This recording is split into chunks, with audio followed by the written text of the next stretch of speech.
This is the second webinar of this series. And for those of you who are the last webinar, we covered the listing block, the basic, what we call the beginner version of the listing block. We will be doing an advanced webinar of the listing block.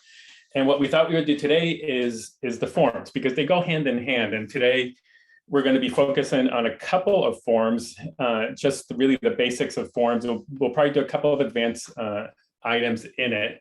And then there'll be a follow-up webinar that would cover the more advanced features of the form builder. So what is the form builder? Well, the form builder is another of the workhorses of the CMS. So the first workhorse, as I said earlier, was the listing block. And the form is really what gives you the ability to, just with a couple of clicks of the mouse, you can basically build a form that allows you to capture information, but also update information in your system. And it's really tightly integrated with Salesforce, as is a lot of the CMS. And so it allows you to work with the form independently. That means that it doesn't have to be linked to Salesforce. You don't have to link it to an object. But if you do want to do that, then you can really take advantage of moving data back and forth between your CMS and Salesforce.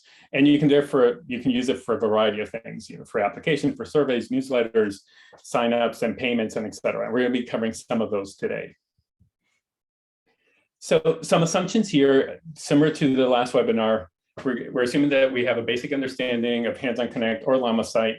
LlamaSite, for those of you who don't know what LlamaSite is, it's a sister product of ours. And if you don't know what HandsOn Connect is, then HandsOn Connect is a sister product of LlamaSite. But if you're working with one of these products, you're in the right place. A basic understanding of Salesforce and some experience with the CMS. Now, if you don't have all of these or some of these, that's absolutely fine. It's still going to be very, very helpful. There might be a couple of things that you'll probably have to go back and look at it a little bit more, because I will be going through several things pretty quickly, and we're going to make these assumptions.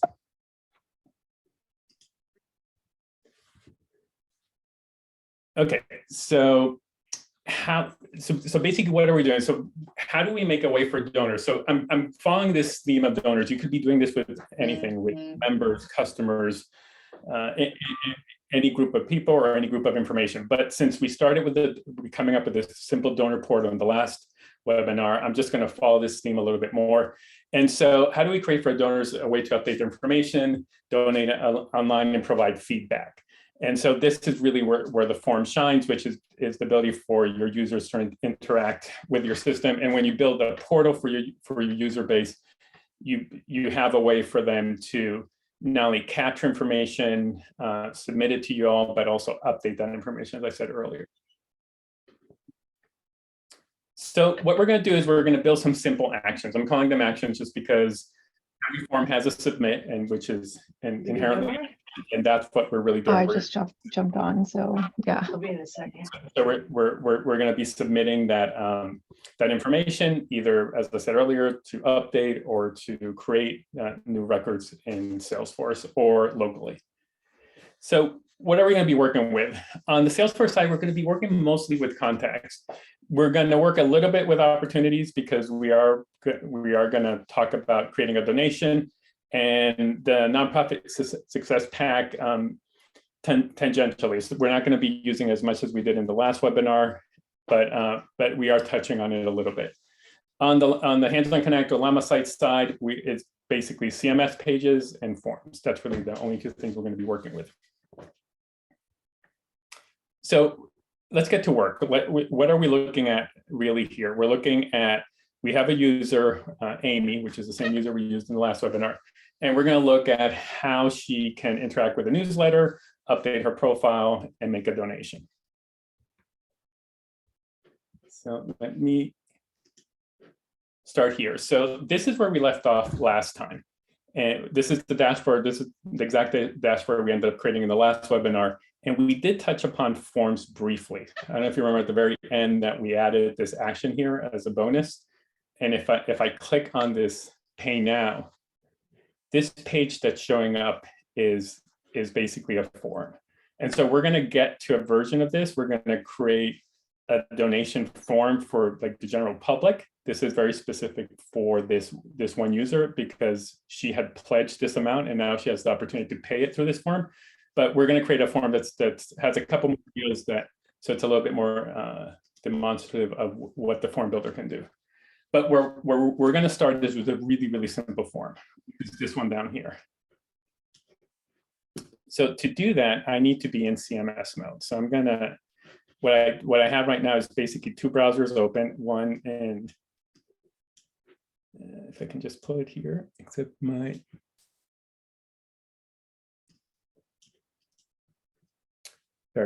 Zoom controls are over my form, so I'm a little bit trouble getting to it. Okay, there we go. Okay, so I have the browser in the back. I'm logged in as a user, as Amy, as our test user. And here I am logged in as a CMS admin. So this is basically the home page of the site I'm using to demo. And if I scroll a bit down here to the bottom, I have basically a sign up form for the newsletter. So obviously this form is already created, but I'm going to use it as an example of what you can do with the form. So the form builder is pretty straightforward. It follows a lot of the patterns that we've seen with other blocks in HandsOn Connect and LlamaSite, where you basically give it a name, you decide what region you want it in, and then you assign it to a page. So because this is on every single page, it's in the footer of every single page, it's set to all pages, but I could have come here and assigned it to a specific page if I wanted to. I'm gonna leave it there. And so when you're thinking about a form, you really have to think about 3 steps. Okay, one is what's happening in the form when you create it. What are you expecting? What's the action that you want? Are you expecting them to submit data, to update data? Those are really the 2 basic actions. There's also delete data. We're not going to get into that today. And then the second part is how do you want to process that form, which basically goes to the 3rd step, which is where do you want the user to end up at this, which is the 3rd step. So this form is a newsletter. It's basically capturing information, submitting it so you have it accessible and you can act on it. And so if I look at this form right now, sorry, if I look at this form right now, I'm capturing 3 fields. I'm capturing basically a first name, a last name, and an email address. So how did I get these fields here? Well, if I look here to my left, I have all the possible fields I can use. And so for those of you who are familiar with Salesforce, these are basically the same field types that Salesforce has, and we did this on purpose so that it matches Salesforce. But basically, you have a checkbox, you have currency if you're trying to capture, a dollar value or whatever the local currency is, because it does support multi-currencies. Date and time, so you can have a date field or a date time field here, email, file upload, a hidden field, which comes in handy, which we're going to use this in one of the examples here, and a number of fields. I'm not going to go through all of them, and percentages and so on. And so these are all your field types. There is one that doesn't really match with Salesforce fields, which is this calculate here, and then which we're going to look at that in the advanced version of the webinar. And then there's also some extras. There's description, section, payment component, and address component. So these are not so much fields, but either a way to put text into your form if you have to put in instructions or explanations or something like that. A section allows you to group several fields in one section. And that can come in really handy for layout. Like if you're creating a form where you want to show, basically enter all these impact values, and each impact value is a row. You would do that with a section. Once again, we're going to cover that in the next webinar related to forms. Payment components is exactly what it sounds like. It allows you to add a payment component, which we are going to be covering today. So I'm not going to describe it too much today. And then the last one is an address component. This just really allows you to just drag it in, and it puts, so you don't have to create a field for the street, the city, the state. When you drag this in, it basically creates those all for you. So as I just mentioned, the way you add a field is by dragging. So if I wanted to add basically say I wanted to add a phone here, I would just drag it in here. And you'll see that now that field is available here. Now, if I save this, just leave it as is. It went ahead and put phone because it was phone, but if you could detail, you could say mobile phone, you could different things like that. I'm just going to save it just so that you see that you're going to notice that this has phone here, but these don't. And it's just really a layout preference.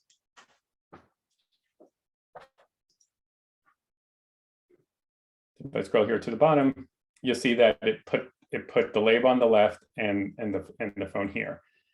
And we could have done that with all the fields. And the way we would do that is basically come to the field, and here you'll notice that for this specific field, there's a couple of attributes that we set for this.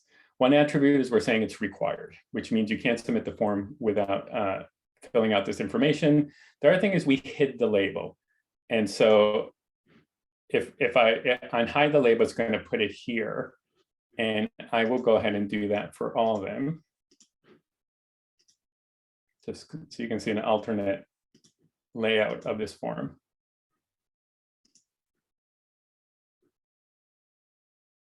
And you'll see that I line them up all here. The text that you see in here can be used in different ways. Notice that if I didn't have the label, I would still know what I had to type in there because it says first name.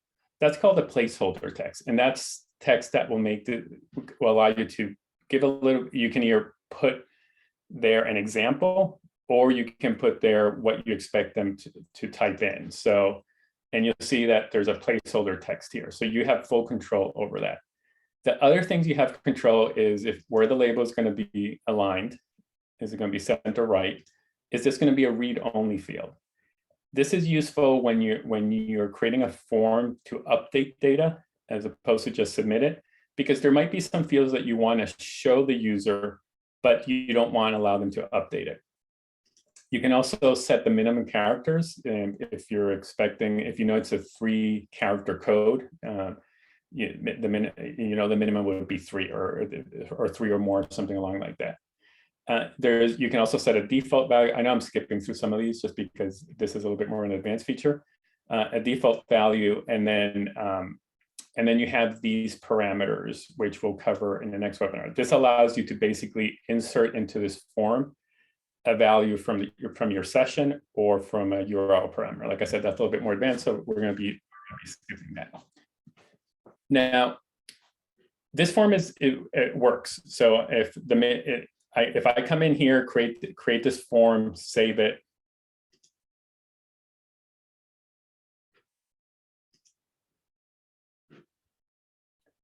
and submit information here. So let me say, let's call it webinar test.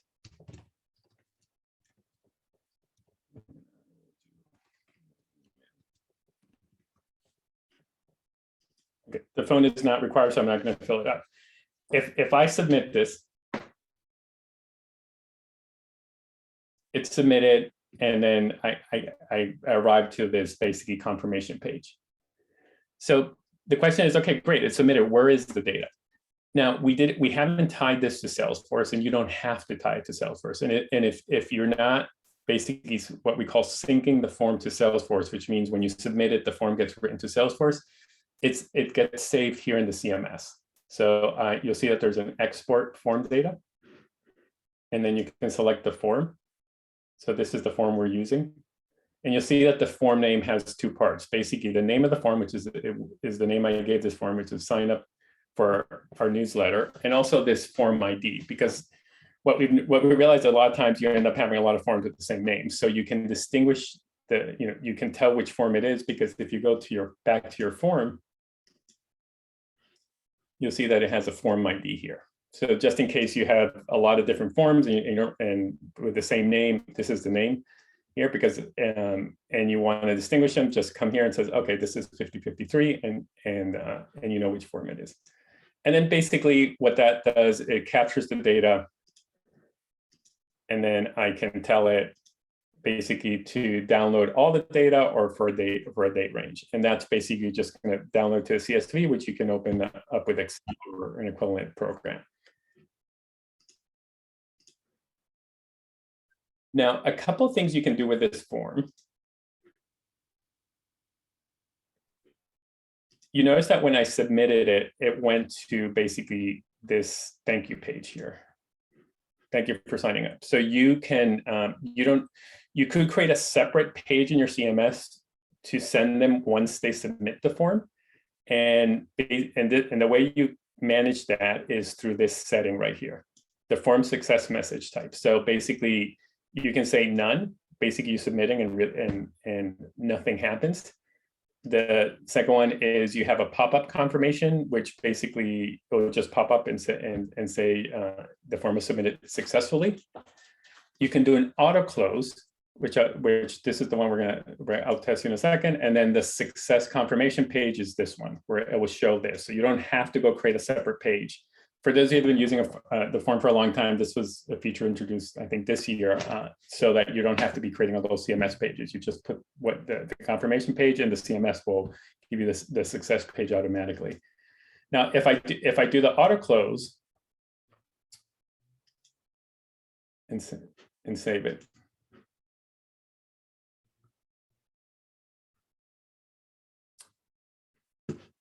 so what this will do is basically, let me go back to the home page, because I think being on the success page is can be a little bit confusing for this example. So if I come here and I submit again,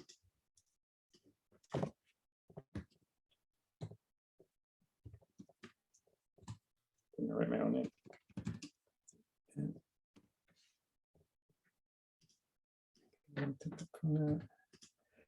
Okay, so if I submit this, you're going to see that little message is going to pop up on the top right, and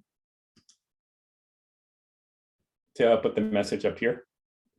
So it's not taking you away from the page; it's just putting that message on the top right. And so what that allows you to do is, if it's an update and you don't want to, you just want to have them see that it was confirmed, that's the way to do it. We're going to be using that a little bit later on in the webinar, because it also works really well if you have what we call a redirection. So if I come down here, notice that I have this toggle button here, and if I say yes, it allows me to redirect to another page. So what that allows you to do is, one is you can just check this and it will redirect from the page where the form was called from. And this is super useful, because a lot of times let's say you're in a listing block, similar to this.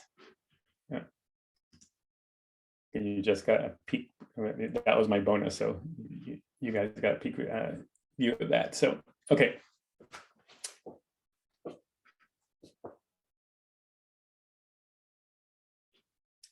That's right. I need to do it from this page, because I'm logged in as a CMS admin there, not as a user. So I'm going to do it from here. So this is here. I'm calling this form from this page. So if I submit this and I wanted to come back to this page, then this is where I would select redirect to the previous page. Or you can just go ahead and send it to another page. And we're going to be using both of these features a little bit further on. Now, this is great. So we have a really simple form that we can set up. We can put as many fields as we have here, and if we put the fields, submit it, it will automatically save the data, and I can download it to a CSV and use that data. But what if I wanted to basically save this to Salesforce? Well, in that case, what we need to do is turn on this toggle up here that says sync data with Salesforce. And what I'm going to do is I'm going to sync this so that it creates a lead in Salesforce when it gets submitted. So so basically if I select sync data with Salesforce, it's going to give me a list of all the objects that I have access to in Salesforce. And so I'm going to look for lead.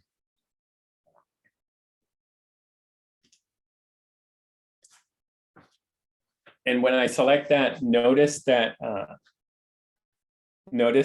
if I go to a field now, it has a Salesforce mapping here at the bottom.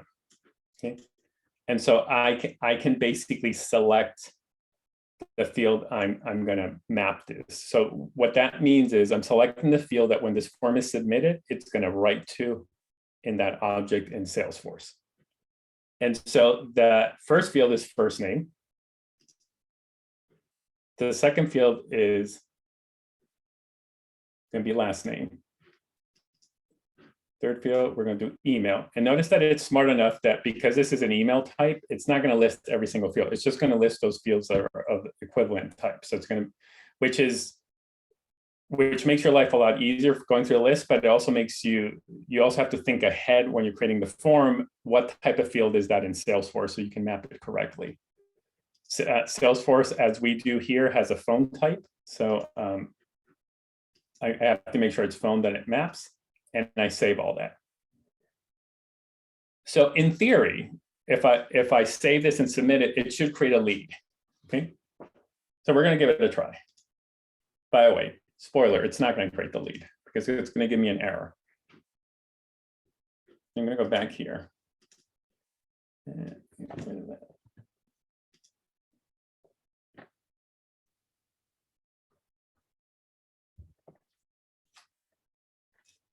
Okay, so the reason it's giving me an error is because when you sync a form to Salesforce, you have to respect the validation that's on the Salesforce side. So you basically have to play by the same rules you would if you're creating a lead in Salesforce.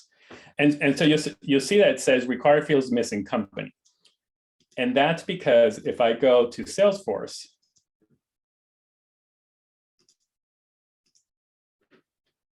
let's see. Okay, so these are my leads, and if I try to create a new lead in Salesforce, an easy way to see what's required is to basically go to a new lead and see which ones have little red asterisks next to them. So I really can't create a lead from the CMS unless I'm submitting all the required fields. So I can see that well, it says name, but really only last name is required, and I have that field, so I'm good with that one. Company is the one that is the first one that found that I didn't have. But if I put in company on the form, then it's the next error it's going to give me is my lead status.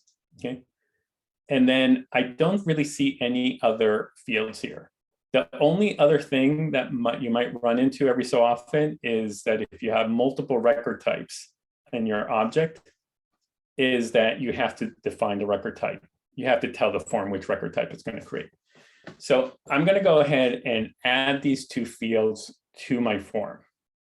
Now, because the lead status is a pick list, I need to I have two options here, and I'll show you both options. We're going to do it one way, which is not the way I want to do it, and then we're going to fix that. Okay, so I'm going to go back to my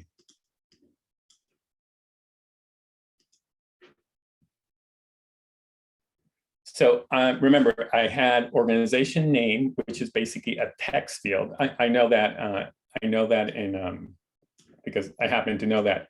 If I didn't know that, one quick way to do that is basically in Salesforce to go to what I'm in leads right now. So if I go edit object, it will open my it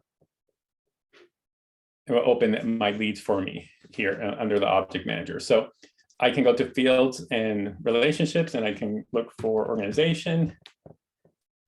Maybe it's my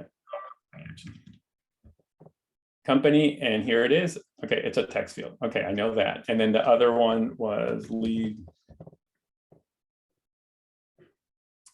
source, or no, sorry, lead status, and I can see it's a pick list. So I just confirmed that, and the reason this is important because I have to create the exact same fields in my form. So let me go back here. So I'm going to add those two fields. So I'm going to first add that text field. And this is going to be organization. And remember, let's see, we should put an extra. Okay. Remember, it's required, so I need to make it required here because if they don't fill it in, then the users are going to get that error. And I'm going to map that to company. I could have called it company, but I'm more used to organization. And then remember lead status is basically a pick list. So I'm gonna, and it's a single pick list. I should have pointed that out, but I'm gonna put lead status here.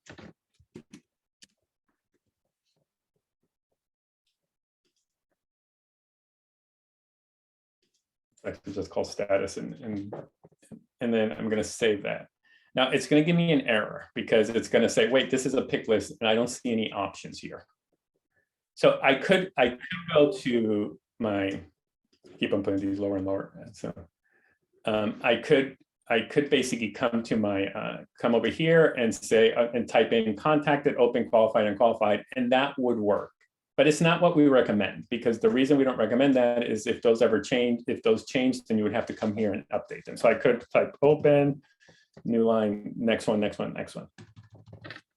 What you can do is basically say, load my options directly from that pick list in Salesforce. So that way it's going to pull those options in from there. And remember, this is required also. So I'm gonna mark it as required. And I'm going to save that. And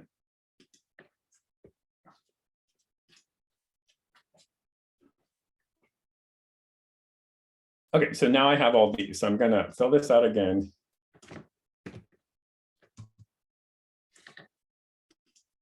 Okay, that blank. This is my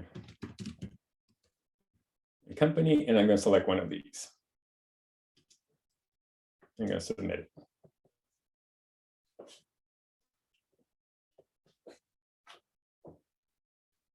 I got my success message here. I'll go to Salesforce. I'll refresh my view here. I have to go to my view. And here's the one I just created with my company. That worked. Great. So now I have it saving to Salesforce. The only problem is I don't really want to have organization and lead status here. I really want to keep it simple. I want to keep it really to preferably 3 fields. So there's less friction for the user to fill this out. They don't feel like we're asking for a lot of information. So what I'm going to do is, because those fields are required, I still need to submit a value for them, but I'm going to submit them as hidden fields.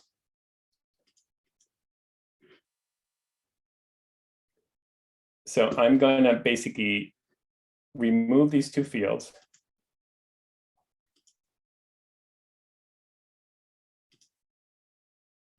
And I'm going to make it even easier for the user. I'm going to even remove the phone number. I'll go ahead and check what that looks like.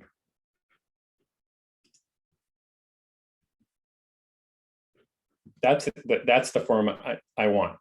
But I know that if I submit this, it's going to give me the error. It's going to say, where's company, where's the lead status? So what I'm going to do is I'm going to add a hidden field here. I'm going to link that hidden field to company. And obviously I'm going to have to put some random or default value here. So I'm going to put no company or unknown company maybe. Okay. And yes, it's going to create every lead with an unknown company, but that's fine. What I care more about is that first name, last name, and email. So I'm going to save that.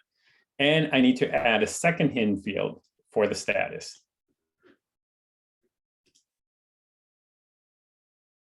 And because this is a hidden field, it is going to show you all the fields.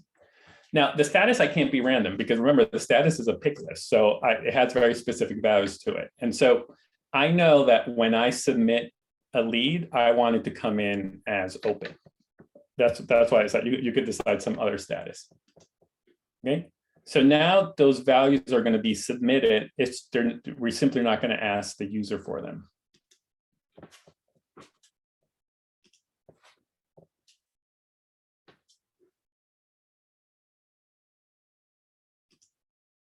So we'll go through this whole thing again. And I'm just going to say version 2. So we know it's different. So I'm going to submit it. Got my success message there.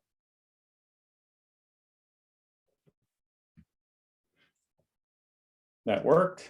I'll refresh my, and we'll see it right there. So that's I know it's a really simple form, but this is a really quick way to basically, you can capture data immediately without tying it to Salesforce. It will just capture it in a CSV file that you can download, and you can use that however you see fit.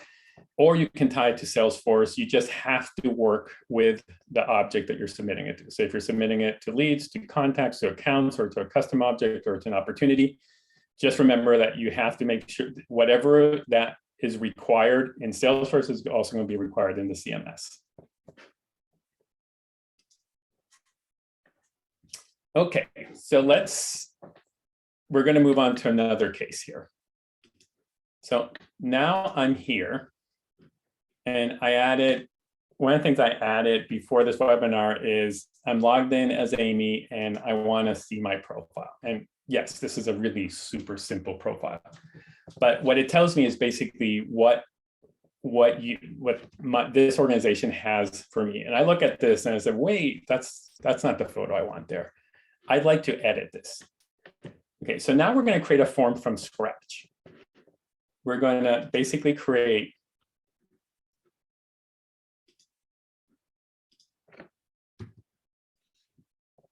okay.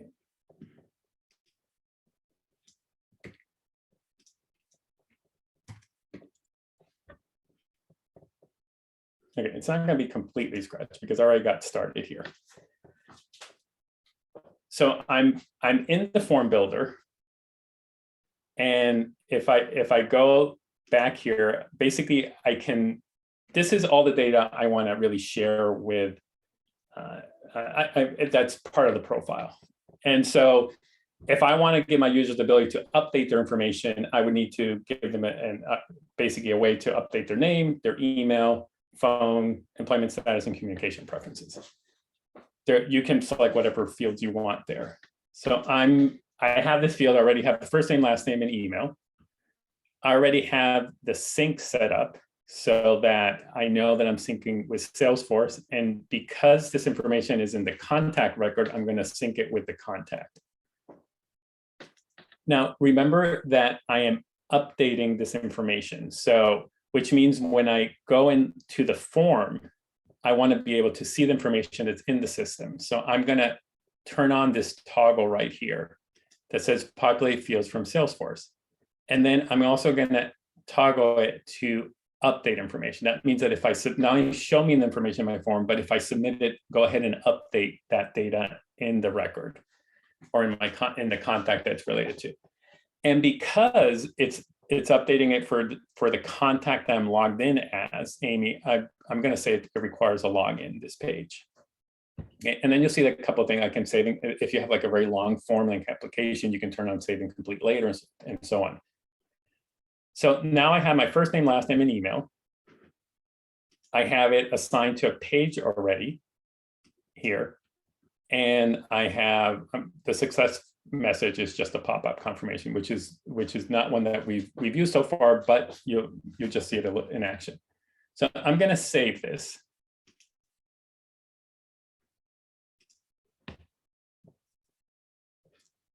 Okay, because I'm not really logged in here, I'm with the CMS user, I'm going to go back here. And I'm just going to create a new toggle here.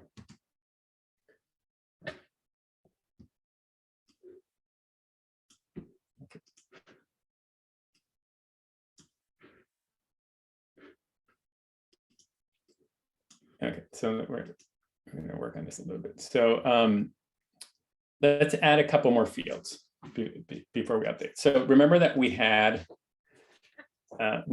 basically employment status and communication preferences. Employment status is a pick list, and you can always go and confirm that by going to the contact, to setup, and basically seeing your field and relationships. So I'm going to employment status. I'm going to call that employment status here.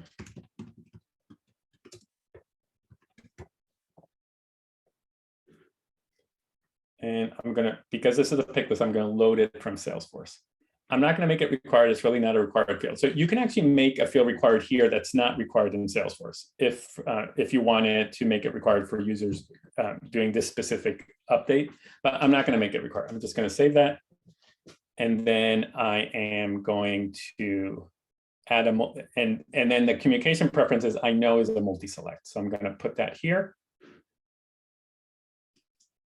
And I see my communication preferences here.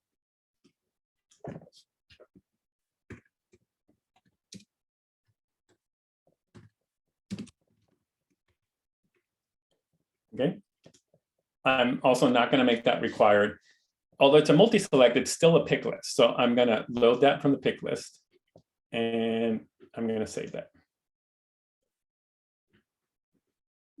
So notice that these two fields I've mapped, but the first three I have not. So you can, and I know that because I can see that it tells me right here, this is mapped to employment status. This is mapped to communication preferences.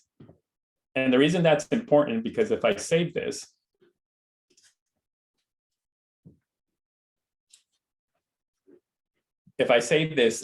and basically refresh this page here, it's going to pull the information from these two fields, but not from the top three.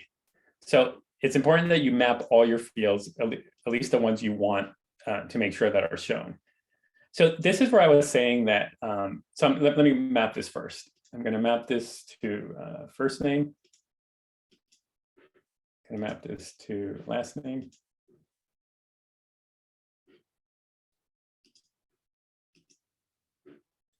And I'm going to map this to email.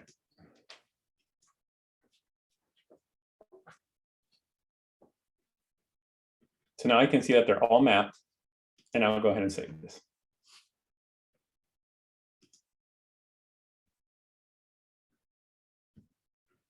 Okay, so if I go back to my user that's logged in and refresh it, this form should show me the new fields, and it should pull the information from the context. So notice, because I'm logged in as Amy in this browser, and it will pull the information that's available in the contact. So there's no employment status and there's no communication preferences. So I can go, okay, I'm employed full-time and I'd like to receive announcements and submit that.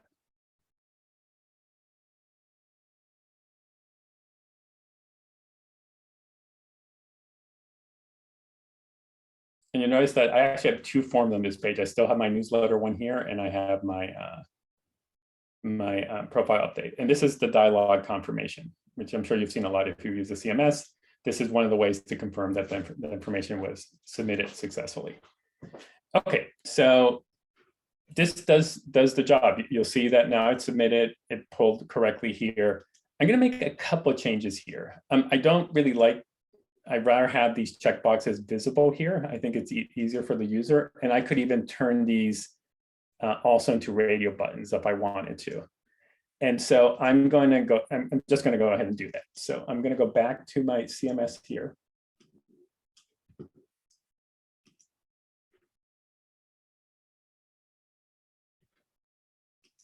And I'm going to, when I have it, it's going to say display as. So right now I have as drop down, I'm going to do radio buttons. And communication, I'm going to do checkboxes. And I can even tell it in how many columns to do the checkboxes. I know there's only two options. I'm going to leave it in one column. I'm going to save that. I have to save the field first.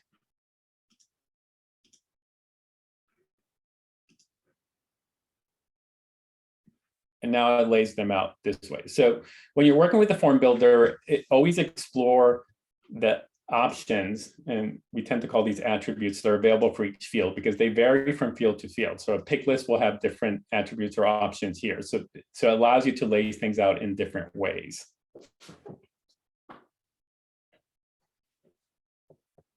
And now if I go back to my page here, refresh,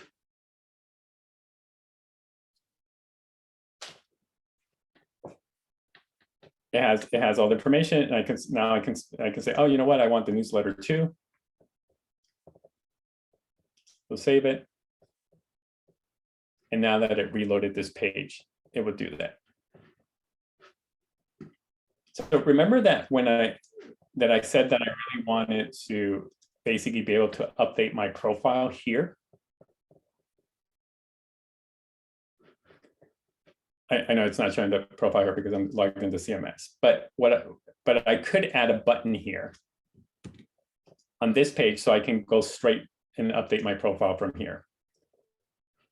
I could actually add it almost anywhere. I could add it up here in this HTML, in the page HTML block. I could add it. This happens to be a listing block, which we touched upon in the previous webinar.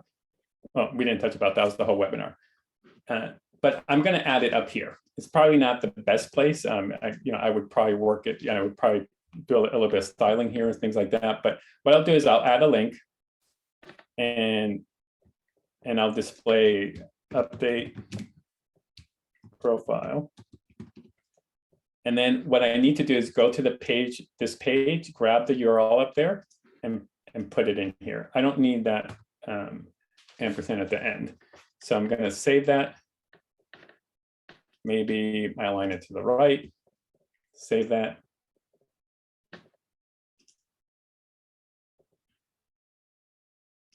And when I come back here, it's not going on, this one here, refresh. No, actually, here's where I want to go. Now I have my link here to update. I could turn this into a button. I could have used in different ways. Looks like I forgot my / at the beginning, so I'm going to go fix that.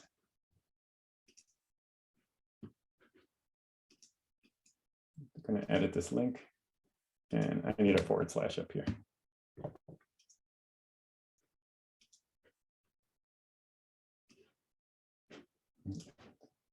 Just scrolling down, sometimes I lose the.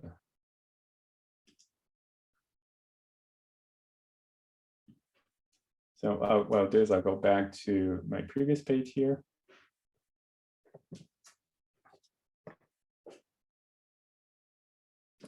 Click an update profile, and it takes me to this page. I can update it, submit it.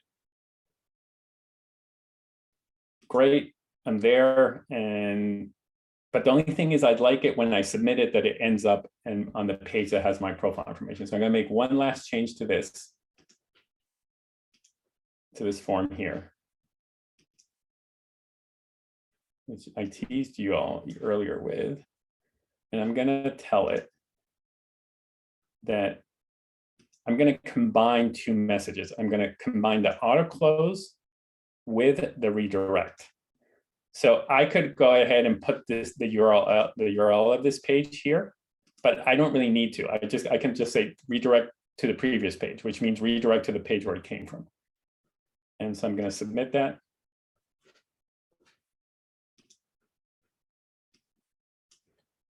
Go back to my profile. I'll click on update profile. And then I'll go to weekly activity feeds just to change something here. And then when I submit that, you're going to notice that there's a confirmation message going to show up in the top right, and it should go back to the previous page. See the success up here in green? So it's telling me that this is the default one if I don't put anything custom there. And then you'll see that it added the communication preferences here. Okay, so let's go into the last part of what we're going to be covering today, which is setting up a donation form. I know this is an incredibly simple donation form, but we're going to look at this form. And so I'm going to open it up on when I'm logged in as a CMS editor. And so, so basically what I have here is the form I just showed you on the other page. And so I'll open it up, and this is pretty much very similar to what we've done before. I kept it simple just because I knew I was going to do this towards the end, and we probably weren't going to have a lot of time left. But you could capture whatever you want. You could capture first name, last name, email, phone numbers, addresses, ask other question, is this a tribute, things like that. But for this webinar, we're just going to keep it really simple. I'm asking first name, last name, and email. and I'm not submitting it to Salesforce. I could submit it and create an opportunity and do all that. But what we really want to look at is this part here, which is the donation part. So right now I have I capture that information, and then I basically have these amounts here. So I have 50, 100, 250, and 500. So, and the way I do that is through the payment component, which we talked about. Well, we mentioned it at the beginning of the webinar. What I did is I dragged this on here, and this added this payment component. And so if I click here and I go to my payment component attributes here, I have, this is where I set it the way I want it. So you get to select the processor that you're going to use. And so right now I have it under PayPal. And even if you don't have it linked to your PayPal, by default, we give you a sandbox interface. So you don't really need to have it connected. But once you're ready to use this with your own PayPal account, you can switch to production and you put your PayPal credentials here. Or if you can also use it with your own PayPal sandbox here. But you can also use our sandbox so that you don't have to fill that in. And so what I did was pretty simple. Basically, once again, there's a couple of options here. You can replace the labels that say donate with pay if you're using this to purchase something instead of a donation. You can hide the amount fields. You can hide the image. The image, what it does is just tells you, puts a logo of PayPal or Authorize.net or Stripe, or that tells you how you're going to pay, and some alignment. But the important part really here is your donation amounts. And so you'll see that for each donation amount, I have a label and a value. And this is, if you look at my donation form, it's somewhat repetitive because I have 50, 50, 100, 100. And so if I was just going to show the amounts, I could tell it to basically hide those. But what I really want is to give these tiers. So I'm gonna say this is bronze, this is silver,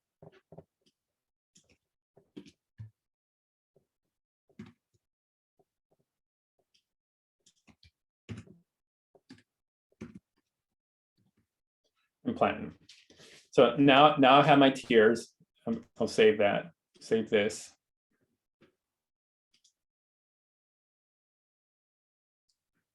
And the user can basically select the amount they want to donate. If I just wanted to show the amounts, I could basically hide each label here, and this would hide this and would just give you the amount. Now, what if I wanted to basically also allow them to enter their own amount, their own donation amount? So there's a couple of things that I could do here, but the first one would be this one, allow other amount. And if I turn that on, save it,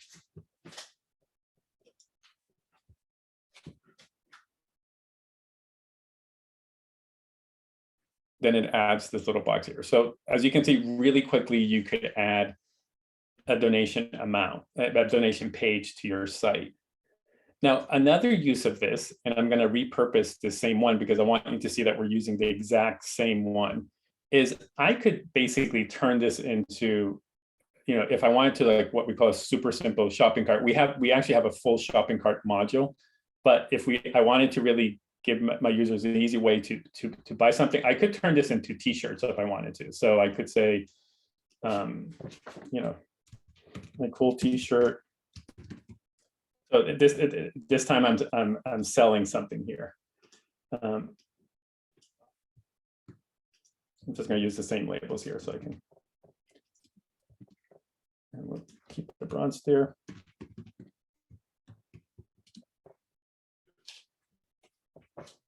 Okay, if I save this, it's going to show it very similar to what I have. But now I'm going to work this a little bit different because I want them to be able to basically select more than one t-shirt. I know these prices are outrageous, but for t-shirts, but I'm going to keep it as is. I'm going to allow them to select multiple, and I'm also going to use a slightly different layout, which is display amounts vertically. Okay. Well, actually, let me do this first. I'm gonna display multiple without the multiple amounts. Save it.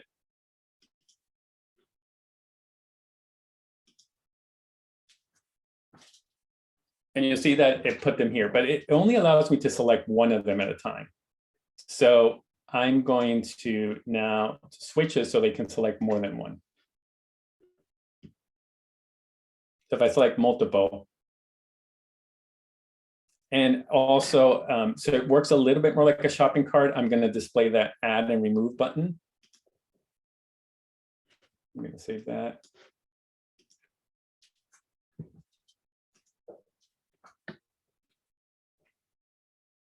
And now it displays it more as, as a shopping cart would. I know this is a really basic shopping cart. Like I said, we do have a full module that has inventory and all that attached to it, but this is a really quick way. If you want to put something out there, they can add to the cart. You see that it adds the payment down here. They can remove it, and you basically can sell, some really simple things here. The other thing is that the payment module basically, if I'm syncing this to Salesforce,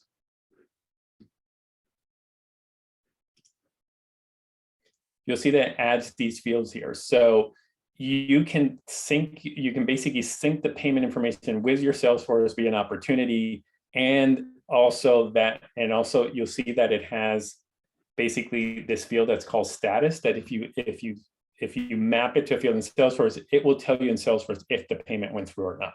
So it's a good way to determine if the payment went through, what was purchased, and all those different things. So you can build this in Salesforce quite a bit. But for what we're going to cover today, really what I wanted to show you is the different ways of basically building a basic form and the different ways you can use the basic payment component that we have for like a shopping cart scenario here. So I'm gonna cover basically a feedback form, but I'm going to do that on extra time because I know we're at time, and I know that some folks might have to jump off the call, but it will be recorded. But I know I'm only giving you a minute, but if anyone has any questions, take advantage of this minute that we have. But I will be spending another 10 more minutes covering something else, covering more forms. This is Cindy speaking. Can you hear me okay? Hey, Cindy. Mm-hmm. Yeah. I didn't see how you connected that to the API for the payment. Oh, it's if let's say that you're using PayPal. Sure. Okay. You have authorized.net. We use authorized.net. Yeah, that's why I was wondering if were yes, that so you have authorized.net. Then basically you would come here. You would set it to because the sandbox for testing is using our testing environment. But if you want to use it for you would come to production and then put in your authorized.net login ID. Okay. Yep. Great.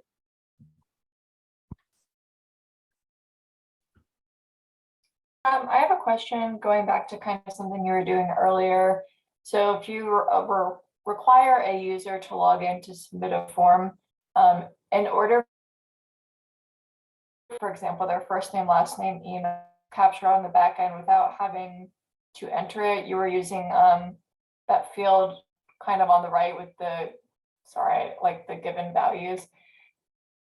Can you do everything there instead of setting up a flow for that to autofill, or is it creating a flow? Yes. So if you're absolutely right.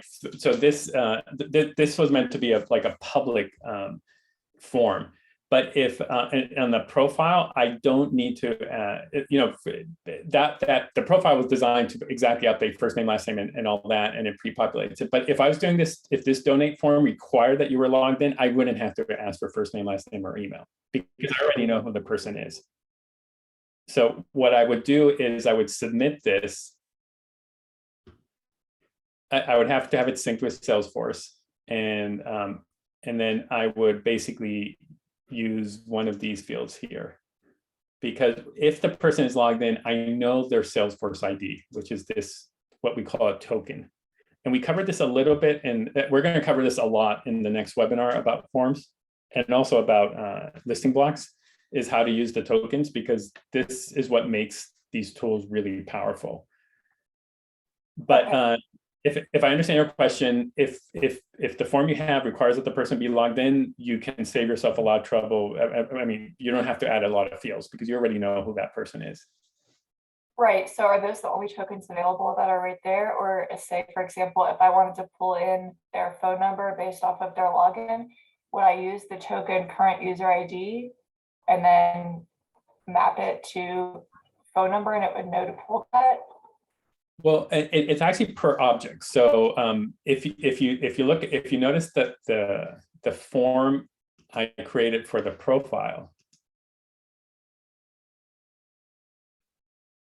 so the system is sufficiently smart that if you selected contact and you selected that it requires login, the default assumption of the form is that the contact you're updating is the contact that you're logged in as. So here I didn't have to do anything. You'll notice I didn't do anything other. And if I go here to profile,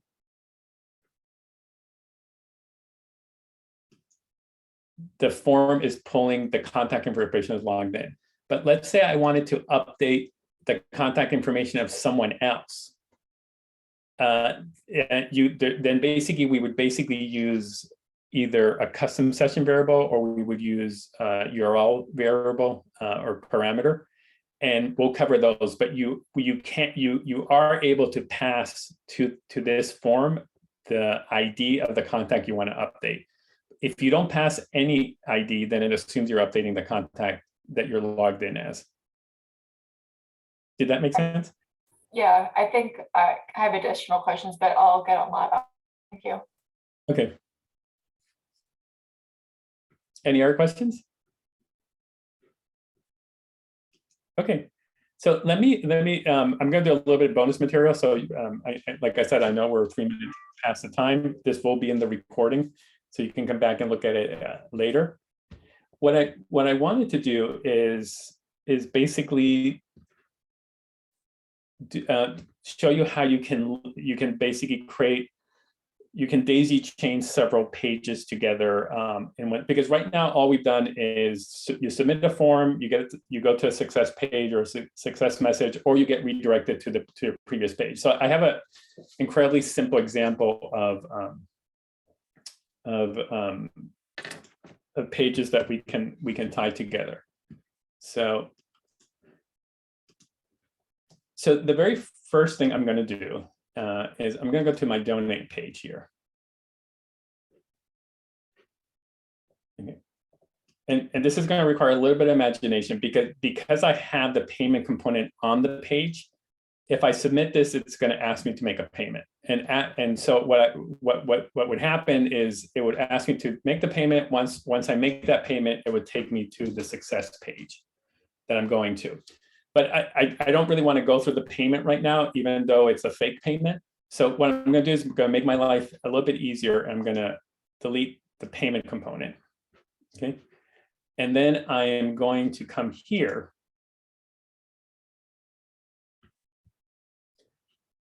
I'm actually going to repeat what I just said.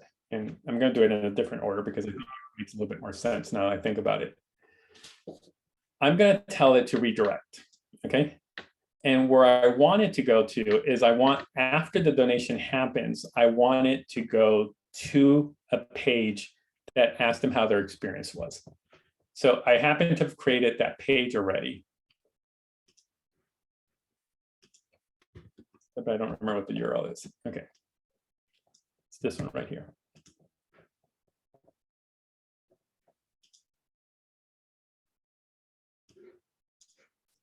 So I'm going to redirect it to that page and save it.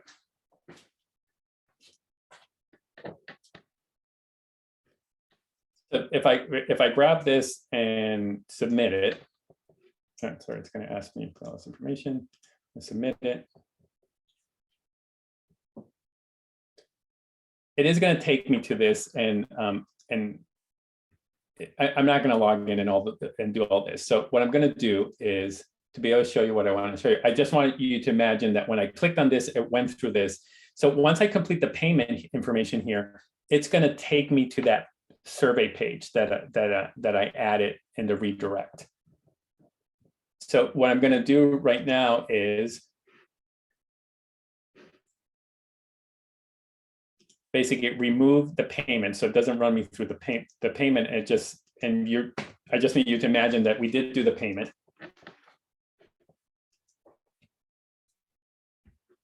So I came here, I filled out my information for the donation. I selected my donation amount. I hit submit. It takes me to the payment page. I pay. After that, so I have to put this information. After that happens, it's going to take me to this page. So you can put a survey after it if you want. So I'm gonna do this. I'm gonna get out of CMS mode so it looks a little bit cleaner. So this is one way of basically not doing just the update and come back, or submit and come back, but you can run them down a certain path. And so I can come here and says, are you likely to recommend this to a friend? I can say, yes, very likely. And I just realized this is on the wrong scale because it's supposed to be an NPS, not a Net Promoter Score. So it should be in a scale of 10. So I'm going to go and fix that. And to do that, I'm going to have to go back to CMS mode. And I'm going to spend a little bit of time on this form because there's a couple of interesting things here. One is, notice that I'm asking for a scale and I'm able to show it as a scale. I could have shown this just as a number also. I could have come here.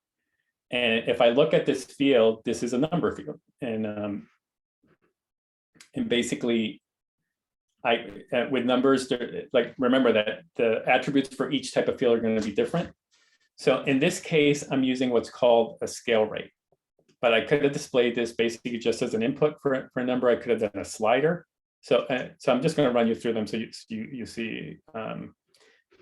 Actually, I'm gonna do it on the second one, on this one. So on the first one, I'm just going to edit it so that it goes up not up to 5, but up to 10. Okay. And I'm going to leave that as is. And then I'm going to show you the different options in the second one. So this was very similar. It goes up to 5. I could show you this as an input box. I'll save it, and just so you can see what that looks like.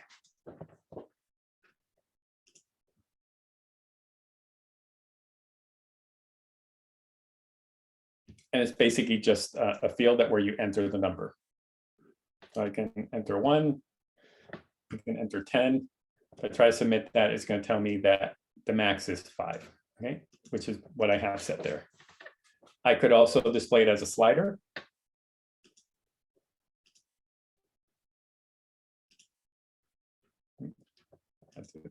So save the little field here.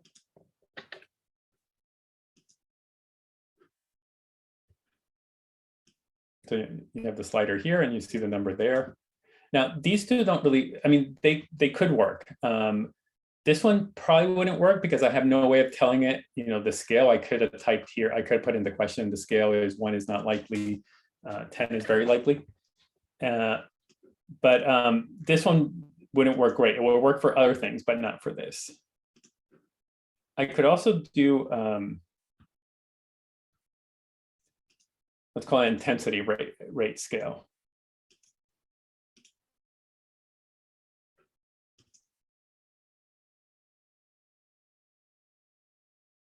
And that's very similar to this one.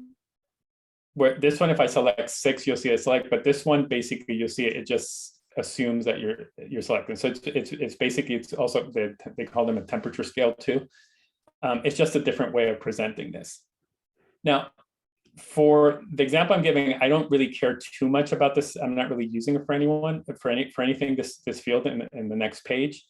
But just as a reminder, so I went to my donation page, I submitted it, I paid the donation. Now, immediately after the donation, instead of taking them somewhere else, I want to gauge their experience. So I'm going to take them to this page where they can give, it's optional, they can give me feedback or not. The first question is basically NPS question, Net Promoter Score question. The second one, you can ask, you can ask as many questions as you want here. And then, so what I want to do is I want to tie this to the next page. I could just take them to a page and say, well, thank you for submitting your feedback. Or I could take them to a page where I can show some charts, okay? So right now, if I submit it, and I did the pop-up confirmation message, it's just going to do that pop-up. I tend to use the auto close. I think it's less jarring, but it's also, some people might miss it. But because I'm taking them to another page, it's going to be really obvious that the submission was successful, because if not, it wouldn't move to the next page. So I happen to have created the next page already. It's called survey chart. And I'm going to redirect to that page when they submit this page.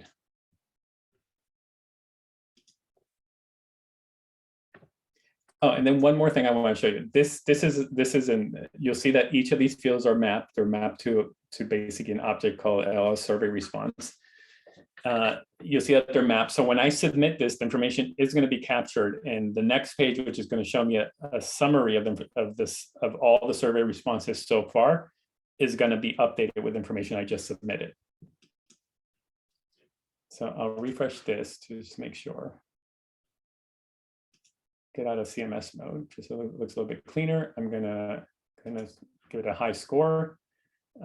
These I'll give it a 3, and I won't submit anything. So I'll go ahead and submit this.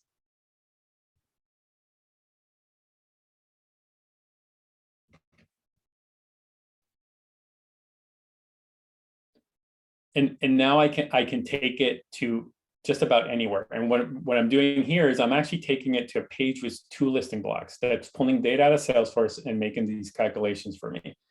And so I know that you don't have the Net Promoter Score, which is what you would really want here, but the Net Promoter Score is just a number. It's not all that interested in a chart. But the idea here is I can show you basically the breakdown of all the responses.